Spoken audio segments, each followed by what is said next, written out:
कार्यक्रमका अध्यक्षज्यू आदरणीय यम जीसीज्यू, यसै गरी लोक संस्कृति संस्कारलाई जोगाइराख्ने अभियानमा विभिन्न कुना कन्दरा दुर्गम सुगम विभिन्न ठाउँमा पुगेर आफ्ना अभियानलाई अगाडि बढाइराख्नु भएका कृष्ण कडेलज्यू, साथै उहाँका साथमा आउनुभएका सबै महानुभावहरू,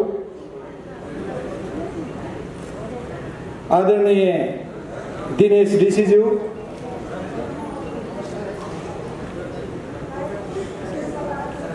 आज रमेश प्रसाईज्यू पनि हुनुहुन्छ, उहाँलाई पनि मैले सम्बोधन गर्न चाहे। 35-36 सालतिर गाउँघरमा रेडियोहरू पनि खास हुन्न थियो। मेरो बुवाको एउटा रेडियो थियो। त्यो रेडियोमा असाध्यै मैले सुन्ने गरेको नामहरू गीत गाउनेहरू मध्येमा आदरणीय माया दिदी, आज भेट्न पाएँ, मलाई खुसी लाग्यो। लगायत अरू थुप्रै हुनुहुन्छ। आज जस्तो गाडीहरू कुना कन्दरामा पुग्दैन थिए भन्नेहरूले केही भएको छैन भने पनि भने जति चाहिँ भएको छैन, म सरकारको मन्त्री भएर पनि भन्न चाहन्छु। तर आजको जस्तो समय भएको भए हामी पनि अर्को हुन्थ्यौँ होला। त्यतिखेर पनि सुनिएका नामहरू, बहुचर्चित नामहरू, कलाकार भएर समाज सेवा गरेर समाजमा एउटा नेपाली जनताको सेवा जुनसुकै स्तरबाट गर्नुहुने सबै सङ्घ संस्था, विभिन्न आफ्ना क्रियाशीलतामा जोडिनुभएका सबै महानुभावहरूलाई एकमुष्टमा म सम्बोधन गर्न चाहन्छु।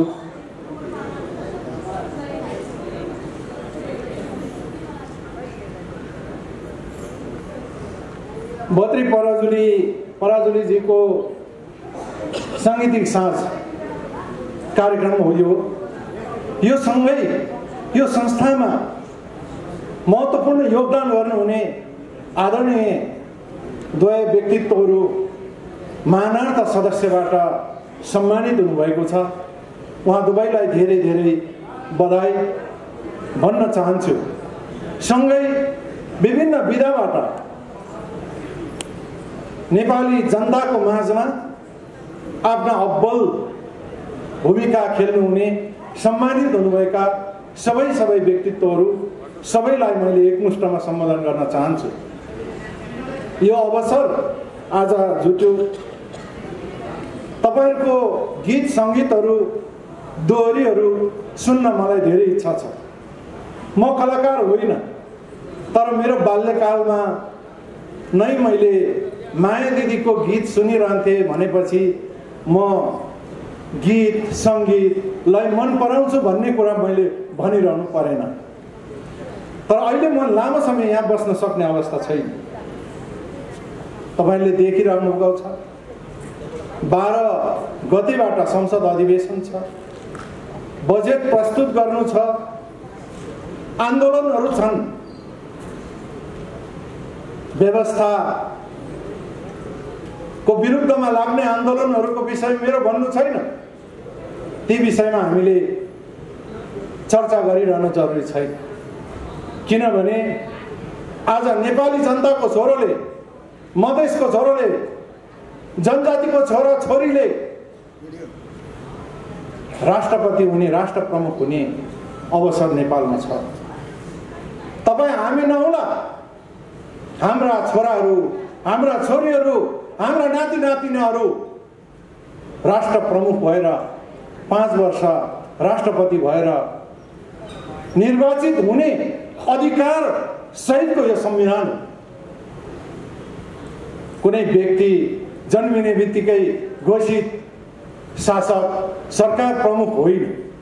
त्यसले गर्दाखेरि यो व्यवस्थाको विकल्प कुनै विकल्प हुन सक्दैन।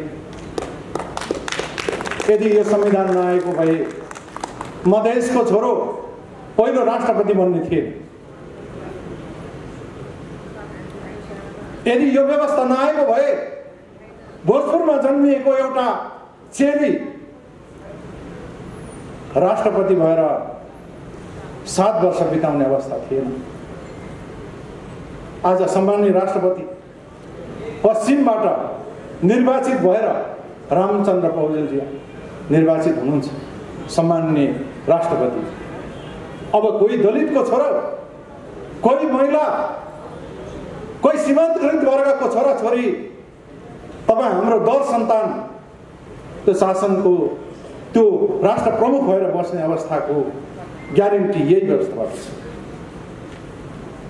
भलै भने जस्तो हामीले जति गर्नुपर्ने विकासहरू जनताको चाहनाहरू पुरा गर्न हामीले सकिरहेका छैनौँ। म सरकारको मन्त्री भएर पनि म यो कुरालाई स्वीकार्छु। म त्यही दुर्गम जिल्ला सोलुखुम्बबाट निर्वाचित भएको सांसद। आज जिम्मेवारीले मुलुकको रक्षा गर्ने, मुलुकको रक्षा मन्त्रालय सम्हाल्ने मेरो जिम्मेवारी छ। त्यसले गर्दाखेरि पनि म मिटिङहरूमा छिटो पुग्न जरुरी छ। तपाईहरुको यो सुन्दर एउटा आयोजनालाई एकछिन भए पनि पुग्यौं भनेर मैले स्वीकारेको हुँ, आएको हुँ। र हामी सबैको जिज्ञासा, चासो र जिज्ञासाको विषय आन्दोलनरत शिक्षकहरू हुनुहुन्छ। हामीले निजगति सेवा ऐन आज पनि राज्य व्यवस्था समितिको बैठकमा म सकेर भर्खर आएको हुँ। अन्तिम चरणमा पुर्याएका छौँ। विद्यालय शिक्षा ऐन माग गर्दै आज शिक्षकहरू सडकमा हुनुहुन्छ। यी विषयहरूमा सरकार उदासीन छन् कि सरकारले पुरा नगर्ला कि यो जिज्ञासा हुन सक्छ। हामी यसमा प्रयत्नरत छौँ। भलै होला शिक्षकहरूले राखेको मागहरू आर्थिक हिसाबले सबै कुरा पुरा गर्न हामी सक्दैनौँ होला। हाम्रो देशको अर्थतन्त्रको अवस्था भर्खर मात्रै उकालो लाग्दैछ। सिम्पटमहरू देखिन थालेको छ।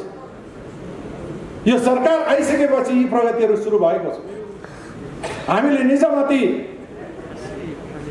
सेवा ऐन विधेयकको सन्दर्भमा यो सरकारले नै अन्तिम निष्कर्षमा पुर्याउँदैछ। यो सरकारले नै विद्यालय शिक्षा ऐनको विषयमा पहिलोचोटि समितिमा र सदनमा छलफल सुरु गरेको छ। मागहरू उहाँले पहिलादेखि राख्नु भएको छ। तर म यहाँबाट आग्रह गर्न चाहन्छु आन्दोलनरत शिक्षक साथीहरूलाई, यो सरकारले नै विद्यालय शिक्षा विधेयक छलफलको सुरुवातमा लगिरहेको छ। समितिहरूमा सबै दलको सांसदहरूको माझमा छलफल गरिरहेको छ। यो मागलाई पूरा गर्ने पक्षमा सरकार छ। एउटा नेपाली उखान छ, हाडलाई सोधेर मात्रै निलौ। बाध्यता सरकारको छ। हामीले भने जति आर्थिक हिसाबले मागिरहेको कुराहरू, तर पनि 8,000 12,000मा काम गरिरहेका एससीका शिक्षकहरू, कर्मचारीहरू, उहाँलाई न्यूनतम यतिले मात्रै हुन्न भन्ने कुरामा हामीले छलफल गरिरहेका छौँ, सल्लाह गरिरहेका छौँ। यो आउँदो बजेटमा कसरी सम्बोधन गर्ने भन्ने कुराहरू हामीले कोसिस प्रयत्नहरू गरिरहेका छौँ। त्यसैले म भन्न चाहन्छु सरकारी समस्याहरू, शिक्षक हाम्रै हुन्, कर्मचारी हाम्रै हुन्, अरू सबै विकासका एजेन्डाहरू हाम्रै हो। त्यसैले यो कुरालाई सम्बोधन गर्नको लागि सरकार प्रतिबद्ध छ भन्ने कुरालाई पनि यतिको एउटा बौद्धिक समुदायको माझमा मैले थोरै बोलिराख्न उपयुक्त हुन्छ भनेर ठानेर बोलेको छु। र सबै क्षेत्रका साथीहरू, बौद्धिक व्यक्तित्वहरू यहाँ हुनुहुन्छ। यहाँसँग बसेर गफ गरेर छलफल गरेर साङ्गीतिक साँझहरूमा रमाउन पाए हुन्थ्यो भन्ने कुरा मेरो आफ्नो चाहना हुँदै पनि अब गएर पनि मैले अघि राज्य व्यवस्था समितिको बैठक बसेर आएँ। अब गएर पनि अर्को बैठक बस्नुपर्ने भएको कारणले म तपाईँहरूको माझमा बिदा लिन चाहन्छु। आयोजक मित्रहरूलाई धन्यवाद भन्दै सम्मानित हुनुभएका सबै व्यक्तित्वहरूलाई बधाई भन्दै मेरो आफ्नो भनाइ अन्त्य गर्न चाहन्छु। धन्यवाद, नमस्कार।